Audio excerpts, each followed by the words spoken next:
ng ikalawang pangkat. Tukuyan natin ang Mayor Alkalde. Lisensyang pribilehyo ng Alkalde-Mayor na makasali sa kalakalan ng tinatawag na Indulto de Sumercia. Ito sa Alkalde-Mayor na kumakatawan sa hari ng Espanya bilang mga tagapagmahala ng mga lupaing nasakupan nito. Sila ang may responsibilidad ng nagtupad ng mga batas, mamahala sa nasakupan at mangulikta ng buwis. Indulto de Comercio, maaari silang sumali sa pangangalakal o mas kilala sa tawag nga kalakalang galyon. Ito ay ang monopolyo ng gobyerno sa nagbibigay ng malawak na pangangalakal sa pagitan ng iba't ibang bansa. Sa Indulto de Comercio, maaari silang sumali sa pangangalakal o mas kilala sa tawag na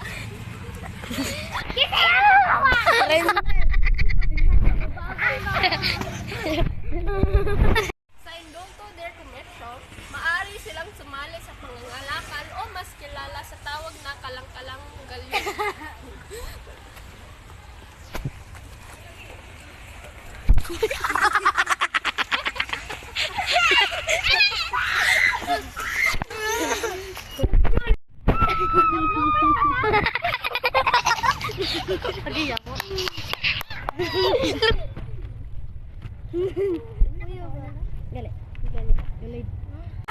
Uy, makita lang ito ni Ma'am. I-post din ako nila. Ayaw! Uy, iglupa.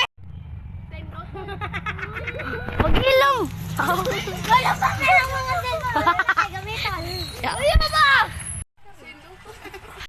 Sa Indulto di Comercio, maaari silang sumali sa pagngangalakal o mas kilalang sa tawag.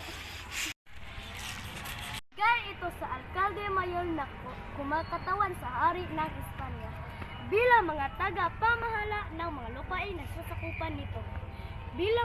Ay sila ang may responsibilidad kat. Ibinigay ito sa Alkalde-Mayor na kumakatawan sa hari ng Espanya bilang mga taga-pamahala ng mga lupain na sasakupan nito. Sila ang may responsibilidad na magtupad ng mga batas, mamahala sa nasakupan at mangolekta ng buwis.